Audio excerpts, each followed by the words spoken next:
worship you, oh God. Let's lift him up from glory to glory.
Shalom manusia Allah yang perkasa.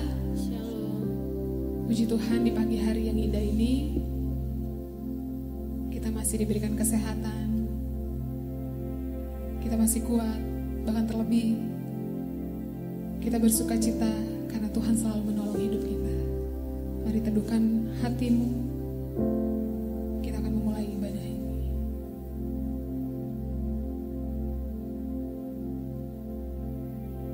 Terima kasih Tuhan Yesus.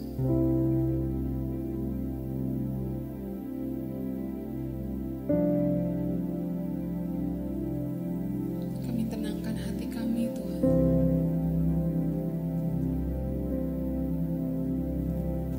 Untuk menikmati persekutuan yang indah bersama Roh.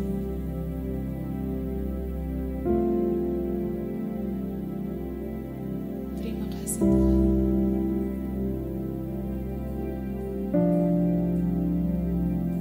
Terima kasih Allah.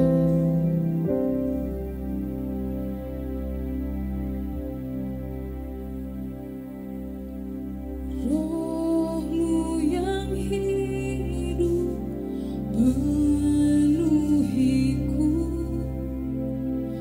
mengalir dalamku.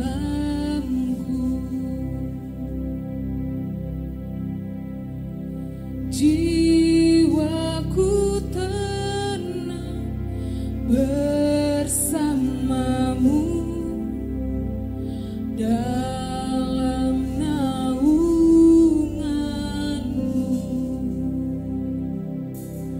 Ku buka hati untuk jamahanmu, berserah penuh di hadiratmu.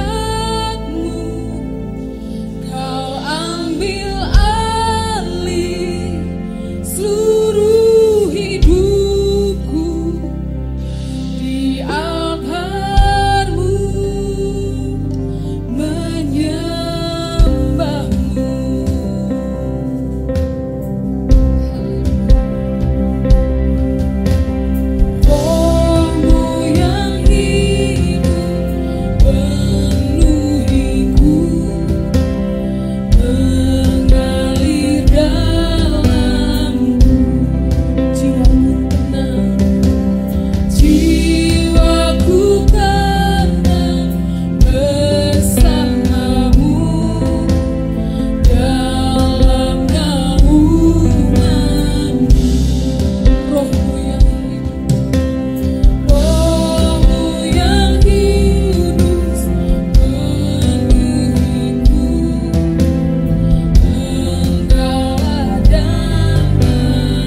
Karena begitu besar kasih Allah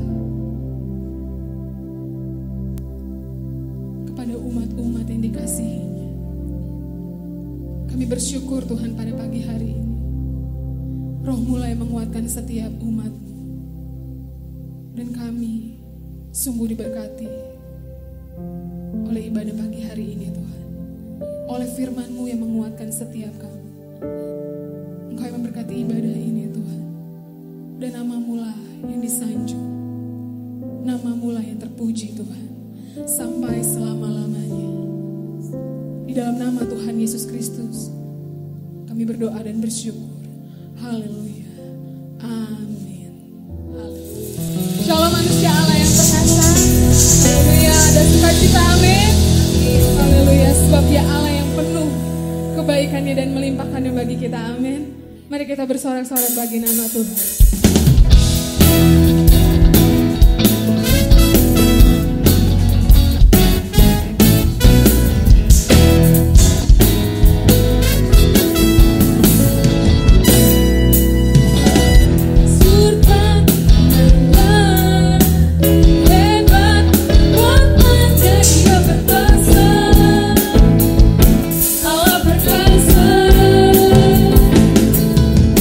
Bukan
Bapak Ibu.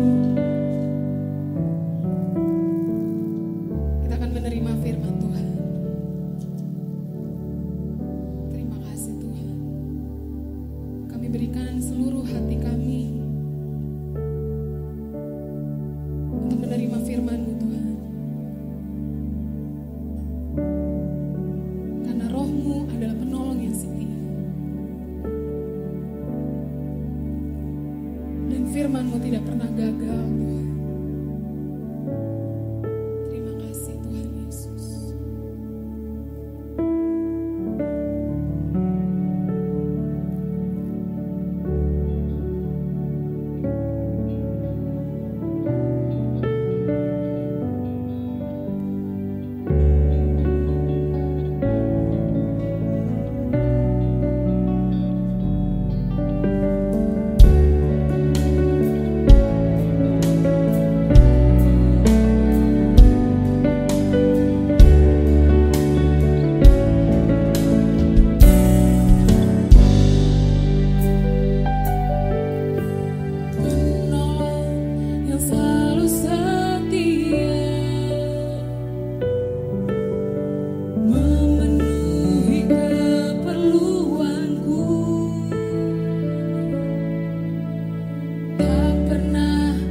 Shalom manusia Allah yang perkasa.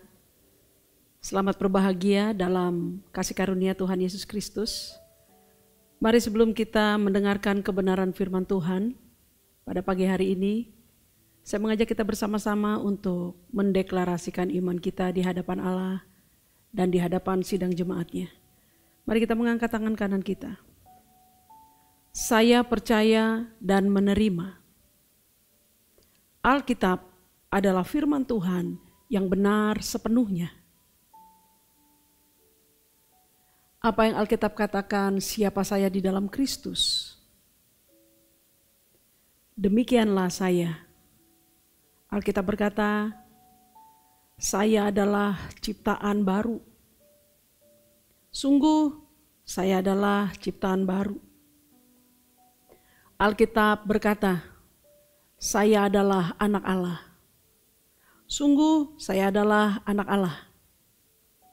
Alkitab berkata, segala perkara dapat kulakukan di dalam Kristus. Demikianlah saya.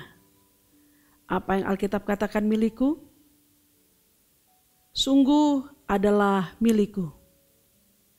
Alkitab berkata, saya adalah ahli waris Allah bersama Kristus. Sungguh saya adalah ahli waris Allah bersama Kristus. Dalam nama Tuhan Yesus Kristus, mari kita bersatu dalam doa. Dalam nama Tuhan Yesus Kristus, kami menyerahkan sepenuhnya seluruh pemberitaan firman hidup ini ke dalam pimpinan-Mu Allah Roh Kudus, sehingga setiap kami boleh menikmati kebenaran firman-Mu yang hebat dan yang telah memberkati kami seumur hidup kami. Dalam nama Tuhan Yesus, kami sambut firman-Mu dengan ucapan syukur. Amin. Manusia Allah yang perkasa, harus kita sadari bersama-sama bahwasanya perjalanan kehidupan iman Kristen bukanlah merupakan perjalanan 1 hari, 1 bulan, 1 tahun, 2 tahun, atau 3 tahun selesai. Bukan. Perjalanan iman Kristen di mana Anda dan saya berjalan dari sehari ke sehari bersama-sama dengan Tuhan adalah merupakan perkara seumur hidup. Dari kita hidup sampai mati atau sampai Tuhan Yesus Kristus datang menjemput kita. Itulah perjalanan iman Kristen. Dan di dalam perjalanan itu, sahabatku, ada begitu banyak kejadian, keadaan, situasi yang berubah-ubah. Berkaitan karena hidup ini merupakan sesuatu yang dinamis, maka ia akan terus bergulir. Dia tidak akan diam. Sehingga kita yang ada di dalamnya terdampak oleh karena perubahan itu. Dan di dalam perubahan itu, di mana hidup terus bergerak secara dinamis, dia terus berubah dan dia terus bergulir dari satu keadaan ke keadaan lainnya. Kita akan menemukan dalam kehidupan ini ada begitu banyak suka juga duka. Ada begitu banyak kemudahan pun kesulitan. Dan tak terhitung kebahagiaan dan penderitaan di dalamnya. Namun yang menjadi masalah terpentingnya adalah bagaimanakah kita menyingkapi guliran hidup dari sehari ke sehari, dari satu keadaan ke keadaan yang lainnya. tanpa harus terbawa, terhanyut dalam situasi tersebut. Sehingga kita menjadi semacam orang yang terombang-ambing dari keadaan yang satu kepada keadaan hidup yang lain. Dari penderitaan yang satu ke penderitaan yang lain. Suka yang satu ke suka yang lain. Kemudian kembali lagi kepada duka yang satu dan duka yang lain. Seolah-olah kita seperti dipermainkan oleh kehidupan ini. Sehingga pepatah dunia mengatakan hidup itu ibarat roda. Kadang di atas, kadang juga di bawah. Padahal kekristenan tidak mengenal apa yang barusan saya katakan, mengutip kalimat bijak orang dunia. Alkitab tidak pernah mengajarkan kepada kita bahwa hidup itu ibarat roda, kadang di atas, kadang di bawah. Oke? Namun pada kenyataannya kita melihat ada begitu banyak anak-anak Tuhan yang mengalami apa yang dikatakan oleh orang dunia itu. Hidup seperti roda, kadang di atas, kadang di bawah. Atau bahasa sederhananya, ada begitu banyak anak-anak Tuhan yang seolah-olah dalam tanda kutip dipermainkan oleh keadaan situasi hidup ini. Bahkan tidak sedikit yang menjadi korban dari keadaan-keadaan hidup yang sulit. Keadaan-keadaan hidup yang menyedihkan dengan berbagai macam penderitaannya. Yang menjadi poin penting bagi kita di dalam dinamisnya kehidupan ini adalah bagaimanakah kita sebagai umat Allah, sebagai orang yang percaya kepada Allah, sekalipun segala sesuatu berubah, kita bisa dengan sangat tenang menyikapi perubahan keadaan hidup tersebut tanpa harus hanyut di dalamnya atau dipermainkan oleh situasi tersebut. Sebab jika tidak demikian, sahabat, kita menemukan ada begitu banyak orang-orang percaya kepada Allah dalam tanda kutip. Menjadi kecewa, menjadi putus asa, bahkan tidak sedikit menjadi marah kepada Tuhan. Karena mereka menganggap Tuhan hanya ada di dalam Alkitab tetapi tidak ada dalam kehidupan nyata. Padahal tentu saja ini adalah sebuah kesalahan konsep berpikir sebagai orang yang percaya. Untuk itu saudaraku yang diberkati Tuhan Yesus Kristus, dalam panjang sabarnya Allah, dalam besar kasih setianya yang tidak pernah terukur itu, Allah kembali lagi untuk kesempatan yang kesekian kalinya. Dia membimbing kita, dia mengarahkan kita.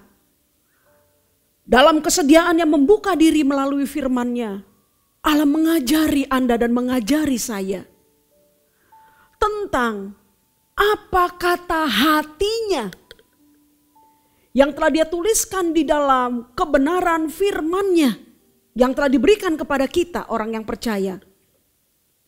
Supaya kita bisa memahami, supaya kita bisa melihat kondisi kehidupan yang sekarang kita hadapi itu tanpa memiliki prasangka buruk atau konsep yang salah kepada Allah yang senantiasa selalu memberkati kita, selalu menuntun kita, dan selalu membimbing kita. Untuk itu saudaraku, Roh Kudus telah memberikan pernyataannya kepada Rasul Paulus untuk diteruskan kepada setiap orang yang percaya. Yang tercatat di dalam 1 Korintus 9 ayat 24 sampai dengan 27. 1 Korintus pasalnya yang ke-9 ayat 24 sampai dengan 27. Mari kita perhatikan, saya akan membacakannya dan saudara simak dengan baik. 1 Korintus 9 ayat 24. Demikianlah firman Tuhan. Tidak tahukah kamu bahwa dalam gelanggang pertandingan semua peserta turut berlari, tetapi bahwa hanya satu orang saja yang mendapat hadiah. Karena itu larilah begitu rupa sehingga kamu memperolehnya. 25. Tiap-tiap orang yang turut mengambil bagian dalam pertandingan menguasai dirinya dalam segala hal. Mereka berbuat demikian untuk memperoleh suatu mahkota yang fana. Tetapi kita untuk memperoleh suatu mahkota yang abadi. 26. Sebab itu aku tidak berlari tanpa tujuan. Dan aku bukan petinju yang sembarangan saja memukul. 27. Tetapi aku melatih tubuhku dan menguasainya seluruhnya. Supaya sesudah memberitakan Injil kepada orang lain, jangan aku sendiri ditolak. Amin. Saudaraku, dari keseluruhan atau secara keseluruhan, perikop yang barusan saya bacakan dengan mengambil beberapa bagian ayat di dalam perikop ini. Secara keseluruhan perikop ini hendak berbicara tentang hak dan kewajiban. Hak dan kewajiban seorang rasul. Paulus adalah seorang rasul Allah, hamba Allah sekaligus juga seorang anak Allah, umat Allah yang memang berhak atas segala berkat yang telah disediakan Allah kepada mereka yang mengasihinya dan hidup berdasarkan kebenaran firman-Nya. Namun yang paling menarik kalau kita membaca keseluruhan perikop ini dengan teliti, kita menemukan dengan sangat jelas. Rasul Paulus telah bertindak mengambil sebuah keputusan penting dalam hidupnya. Dalam perjalanan imannya sebagai seorang percaya kepada Allah dalam hal hak dan kewajibannya. Paulus menyadari bahwa berkaitan dengan hak baginya yang kemudian diajarkan kepada kita yang percaya pada pagi hari ini. Hak bukanlah merupakan sesuatu yang perlu harus kita tuntut sebagai orang percaya kepada Allah, pemilik kehidupan ini. Atau hak untuk diberkati, berbahagia dan sebagainya. Sebagai seorang umat Allah tidak perlu diperjuangkan sedemikian rupa kepada Allah, di hadapan Allah. Seolah-olah Allah perlu diingatkan. Seolah-olah Allah lupa kalau kita tidak memintanya. Bagi seorang Paulus yang sangat mengenal pribadi Allah yang disembahnya dan diabdinya dengan tulus, Paulus sangat tahu bahwasanya hak adalah sesuatu yang otomatis akan terpenuhi, akan diperoleh oleh setiap orang yang percaya kepada Allah. Jika, catat baik-baik, jika kewajibannya sebagai orang yang percaya dilaksanakan dengan baik. Nah, bagian inilah yang menjadi bagian paling penting pada pagi hari ini dalam renungan firman Tuhan. Oleh karena bagian ini menjalankan kewajiban seorang percaya di hadapan Allah yang diabdinya.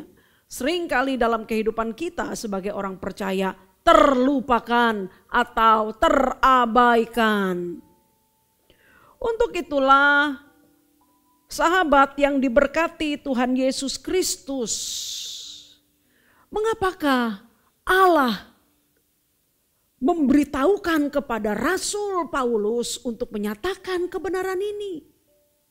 Demi supaya kita sebagai umatnya benar-benar memahami siapa kita dan bagaimanakah keadaan hidup yang sedang dan harus kita hadapi dalam dunia ini sekarang.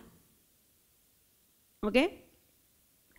Untuk itu berdasarkan 1 Korintus 9 ayat 24 sampai dengan 27 tadi, maka kita menemukan pelajaran pertama yang hendak diajarkan kepada kita oleh Allah adalah bahwasanya kita orang-orang yang percaya kepada Allah adalah orang-orang yang telah menang atau adalah pemenang,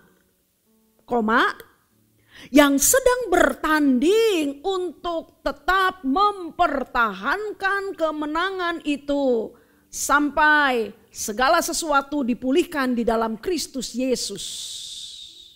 Amin. Kita adalah pemenang. Belum titik, yang sedang bertanding untuk tetap mempertahankan kemenangan itu sampai segala sesuatu dipulihkan di dalam Kristus Yesus. Saya harus agak pelan menjelaskan ini supaya saudara tidak salah dalam memahami secara khusus apa yang dikatakan di 1 Korintus 9 ayat 24 sampai dengan 27 ini. Ketika menangkap secara lisan atau sekilas bahwa kalau kita sudah menang, kenapa kita harus bertanding? Kenapa kita masih harus berjuang lagi? Kan sudah menang, benar? Apanya lagi yang harus dipertahankan? Nah, dalam bagian inilah maka harus pelan-pelan kita perhatikan. Sahabat yang diberkati Tuhan Yesus Kristus, kebenaran prinsip dalam iman Kristen adalah Tuhan Yesus Kristus telah menang atas kuasa iblis, atas dosa, melalui korban sempurnanya di kayu salib. Dia telah menang. Untuk itu, Allah di dalam Kristus Yesus pun telah memberikan kemenangannya atas iblis dan kuasa dosa dan segala dampaknya kepada setiap orang yang percaya kepada Kristus.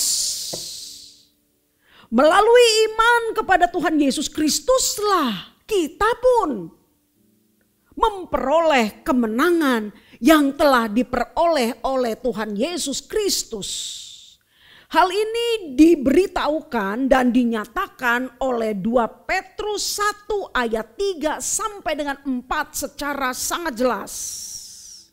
2 Petrus 1 ayat 3 berkata, karena kuasa ilahinya telah menganugerahkan kepada kita segala sesuatu yang berguna untuk hidup yang saleh oleh pengenalan kita akan Dia yang telah memanggil kita oleh kuasanya yang mulia dan ajaib. Ayat 4, dengan jalan itu, dengan jalan mengenal Kristus, menjadikannya Tuhan dan Tuan dalam hidup kita.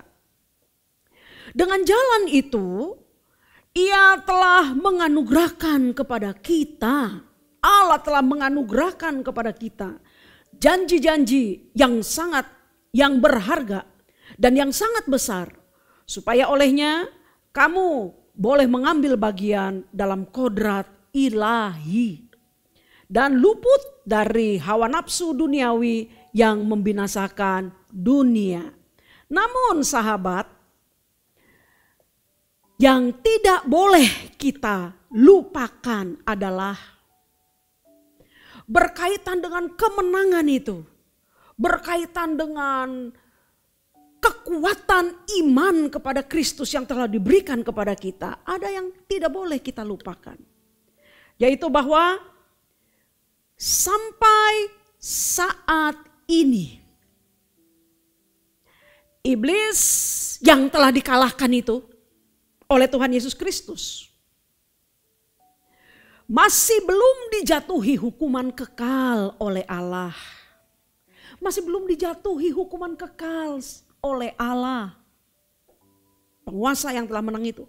Sehingga iblis masih bisa, catat baik-baik ya, masih bisa dalam tanda kutip menipu, menjebak, menjatuhkan, menghancurkan semua orang yang tidak mengenal kebenaran Allah di dalam Tuhan Yesus Kristus melalui firman-Nya. Ini pun terjadi kepada anak-anak Tuhan apabila mereka pun tidak memberikan dirinya untuk setelah mengenal Tuhan Yesus Kristus sebagai Tuhan dan Juru Selamat, menerima Tuhan Yesus sebagai Tuhan dan Juru Selamat. Setelah menerima Tuhan Yesus sebagai Tuhan dan Juru Selamat, namun mereka tidak bersedia membangun dirinya dalam firman kebenaran itu dan tidak bersedia mengenakan firman itu untuk menjalani kehidupan sehari-hari, maka untuk golongan seperti ini, iblis pun masih memiliki peluang untuk menipu, menjatuhkan, menghancurkan anak-anak Allah. Karena mereka tidak mengerti siapa mereka, apa yang mereka miliki di dalam Kristus berdasarkan apa yang dikatakan kitab suci kepada kita. 1 Petrus 5 ayat 8 berkata demikian. Sadarlah dan berjaga-jagalah. Lawanmu si iblis berjalan keliling. Sama seperti singa yang mengaum-ngaum. Mencari orang yang dapat ditelannya. Sadarlah. Oke? Sadarlah karena memang dia belum dihukum secara kekal oleh Allah. Akan tetapi ketika saya mengatakan berdasarkan firman Allah bahwa sebagai orang yang telah menang ketika kita masih ada dalam dunia ini dengan kondisinya yang telah saya katakan tadi, maka kita harus berjuang mempertahankan kemenangan itu sampai segala sesuatu diselesaikan di dalam Tuhan Yesus Kristus. Namun demikian, perjuangan melawan tipu daya iblis, perjuangan untuk melawan jebakan iblis yang dilontarkannya kepada kita, bukanlah merupakan perjuangan yang harus membuat kita ketakutan. Kalau kita memiliki firman Tuhan. Bukanlah merupakan perjuangan yang membuat kita menjadi ngeri melawan iblis. Bukan. Dengan catatan kalau kita memiliki dan mengenakan firman kebenaran itu. Akan tetapi juga bukan merupakan perjuangan yang dimana kita bisa menyepelekan dan bersantai-santai saja. Sehingga sebagai orang yang percaya kepada Allah, kita tidak memacu diri ini. Kita tidak bergairah untuk menumbuh kembangkan pengenalan akan Kristus Yesus melalui firman-Nya. Sebab dalam keadaan yang seperti ini, siapapun termasuk orang percaya dalam tanda kutip, dalam keadaan seperti ini akan dengan mudah ditipu dan diperdayai oleh iblis. Maka 1 Petrus 5 ayat 9 memberitahukan kepada kita, lawanlah dia. Siapa? Lawanlah iblis dengan iman yang teguh. Sebab kamu tahu bahwa semua saudaramu di seluruh dunia menanggung penderitaan yang sama. Maksudnya, Alkitab telah memberikan kepada kita orang-orang yang telah menang dalam kemenangan iman kepada Tuhan Yesus Kristus. Keadaan kita selagi kita masih ada di bumi ini bersama dengan seluruh orang percaya di muka bumi ini. Namun kita memiliki kekuatan itu untuk melawan iblis. Oke? Lawanlah dia dengan iman yang teguh. Untuk itu saudara, jangan membuat perjalanan kehidupan orang percaya yang penuh dengan kemenangan yang telah diberikan Allah kepada kita, plus penuh dengan berkat dan kebahagiaan yang telah diberikan Allah kepada kita dalam iman kepada Tuhan Yesus Kristus, menjadi cerita yang berbeda. Sebab ketika kita tidak mengenakan dan tidak menggunakan firman Allah yang hebat itu dalam kehidupan kita, cerita kita sebagai orang percaya tentu ceritanya berbeda. Tentu yang akan kita lalui adalah segala sesuatu yang menyedihkan, mengecewakan, menyakitkan, membuat kita putus asa. Seolah-olah Allah tidak bersama-sama dengan kita. Padahal ini adalah merupakan tipu daya iblis yang paling jitu untuk menjatuhkan orang percaya. Apabila kita tidak mengenakan dan menggunakan firman untuk hidup. Sebab sebagai musuh Allah, iblis tentu saja sangat berhasrat untuk menjatuhkan setiap anggota keluarga umat Allah. Dan salah satu sarana utamanya dalam menjatuhkan dan menggagalkan kemenangan orang percaya adalah melalui sesuatu yang sangat sederhana. Apa itu? Apa yang kita lihat, apa yang kita dengar, apa yang kita pikirkan, dan apa yang kita rasakan. Ini sarana utamanya. Salah satu sarana utama iblis. Sebab apa yang kita lihat, apa yang kita dengar, apa yang kita pikirkan, dan apa yang kita rasakan, itu akan membentuk cara pandang kita. Benar? Itu akan membentuk cara berpikir kita. Tentu saja kalau ini membentuk cara berpikir, cara pandang kita, konsep hidup kita, maka tentu perilaku kita akan dipengaruhi oleh itu. Dan bayangkanlah ketika orang percaya tidak bersedia membiarkan pikirannya dipenuhi oleh firman Tuhan, dipengaruhi oleh firman Tuhan, perasaannya dididik oleh firman Tuhan, mata dan pendengarannya dibiarkan untuk melihat, mendengarkan firman Tuhan. Bayangkanlah ketika orang percaya lalai untuk membiarkan dirinya dipengaruhi oleh kebenaran firman Tuhan, apakah yang kemudian menjadi gantinya dalam diri orang percaya tersebut? Tentu saja konsep dunia, pertimbangan dunia, filosofi dunia, perasaan dunia, penglihatan dunia, pendengaran dunia. Yang di belakangnya iblis bermain untuk itu. Benar? Sehingga ketika dalam situasi buruk, sehingga ketika harus menghadapi keadaan yang kacau, tidak ada firman yang keluar, maka tidak ada kemenangan. Sebaliknya yang keluar adalah ketakutan, kecemasan, kemarahan, keputusasaan, perbantahan, dan sebagainya. Sangat menyedihkan. Ketika keadaan baik, sesuai dengan yang diinginkannya, maka dia berbahagia. Kalau tiba-tiba keadaan buruk, karena keadaan tidak bisa kita prediksi, maka dia pasti sengsara, menderita.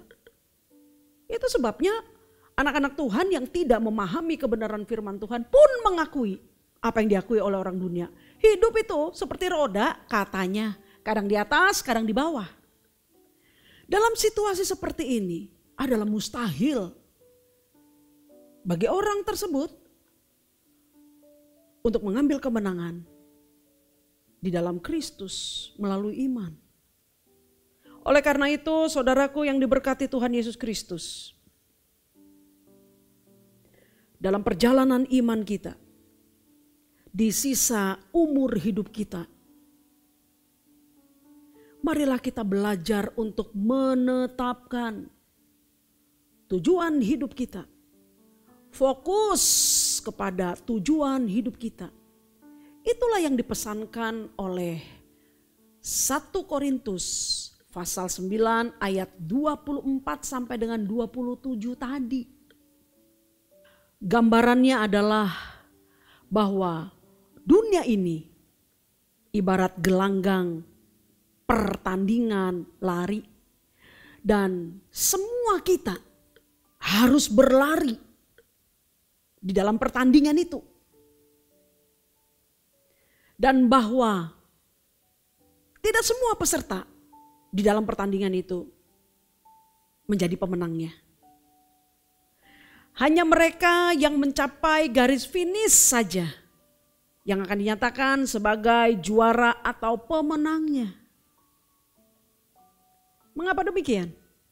Sebab pertandingan lari itu memiliki aturan yang ketat. Salah satu aturannya adalah ada batasan waktunya. Kita tidak boleh semau-maunya. Kalau sudah dinyatakan start, mulai, maka semua harus bergerak memulai pertandingan itu. Pun ketika dikatakan berhenti atau stop, semua harus berhenti. Peraturan berikutnya, tidak diperkenankan siapapun yang mengikuti pertandingan itu untuk bermain-main, bermalas-malasan, bersantai-santai, tidak fokus, istirahat, semau-maunya, tidak diperkenankan. Semua yang mengikuti pertandingan lari itu diharuskan untuk waspada, untuk serius. Oleh karena waktunya terbatas. Oleh karena waktunya terbatas.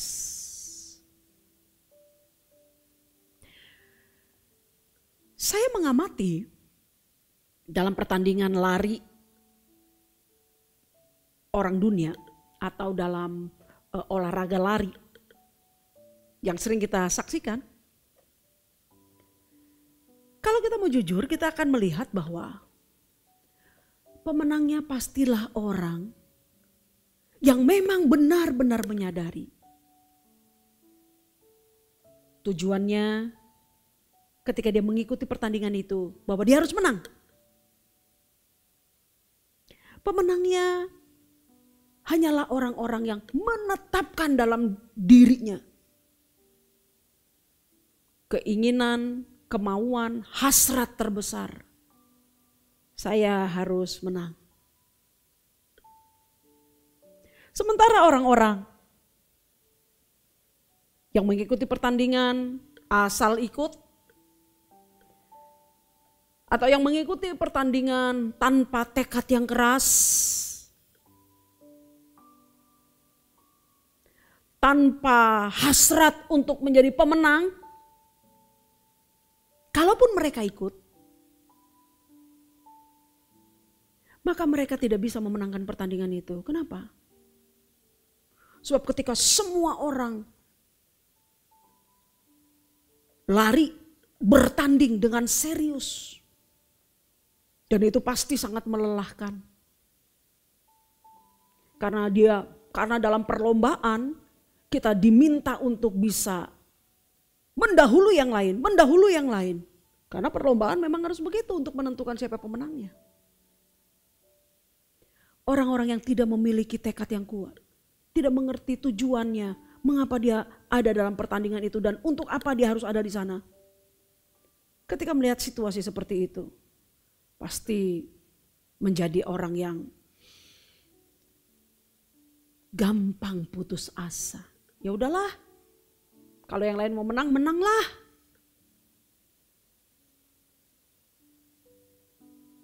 Apa yang bisa kita ambil dari pelajaran sederhana ini? Paulus memberitahukan kepada kita dalam hikmat rohnya yang luar biasa. Ketika dia pun ikut serta di dalam pertandingan dunia ini.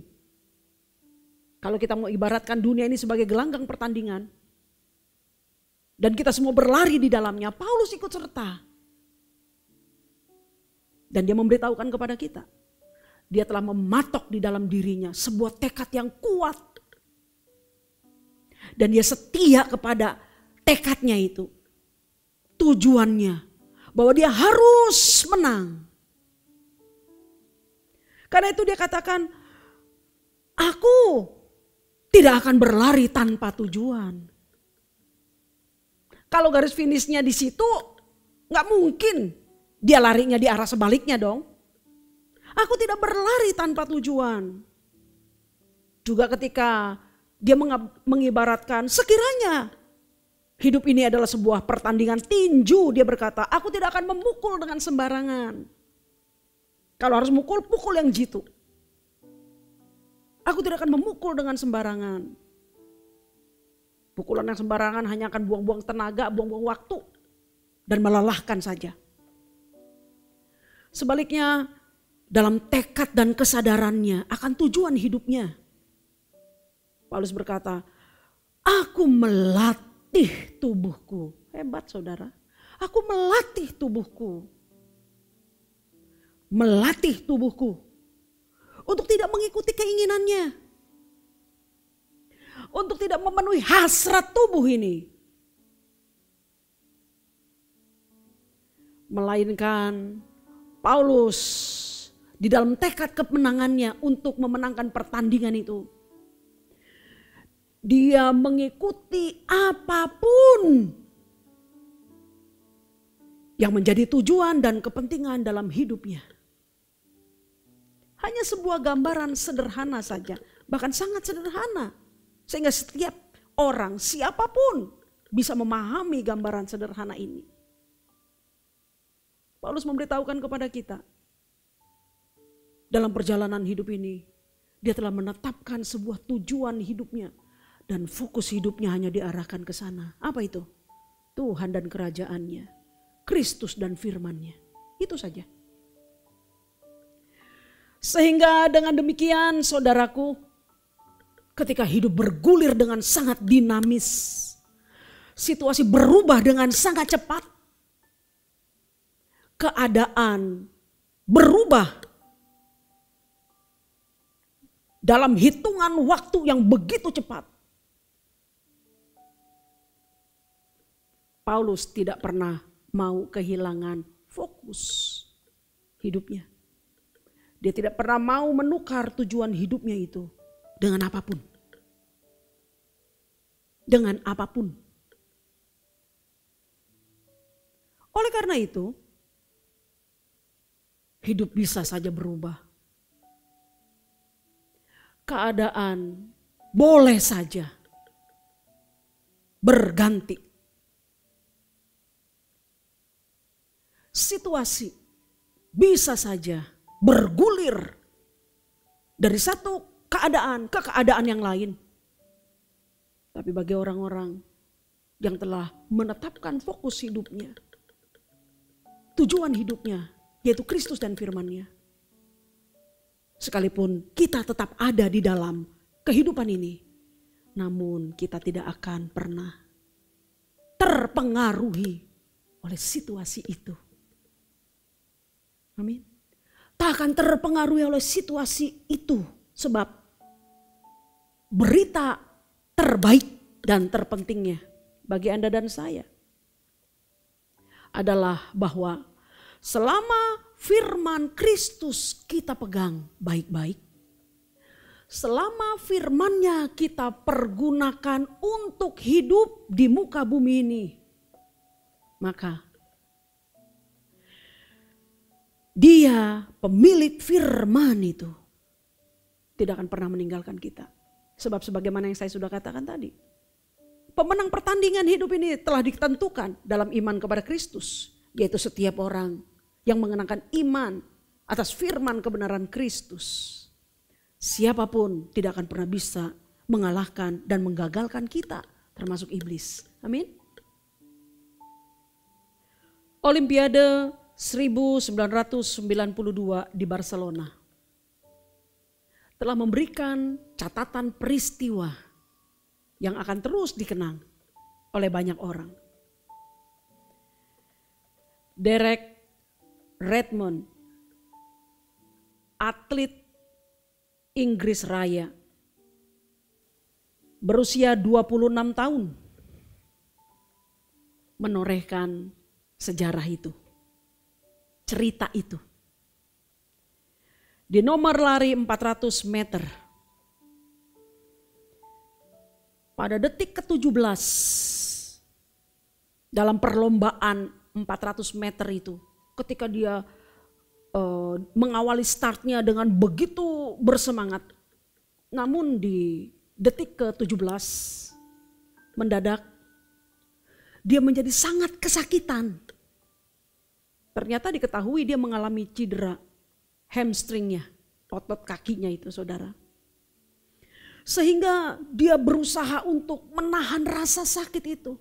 Dan mustahil baginya untuk bisa tetap berlari. Namun ada sesuatu yang hebat. Ketika dia mengalami cedera yang luar biasa itu, dengan tertati-tati menahan sakit dan otomatis menggunakan hanya satu kaki saja, dia terus berusaha untuk melanjutkan pertandingan lari itu. Para medis, pihak-pihak yang berkaitan turun ke lapangan untuk mengatakan kepadanya, sudah berhenti saja. Dan mau memberikan perawatan kepadanya, tapi dia menolak semua itu. Mendadak dari arah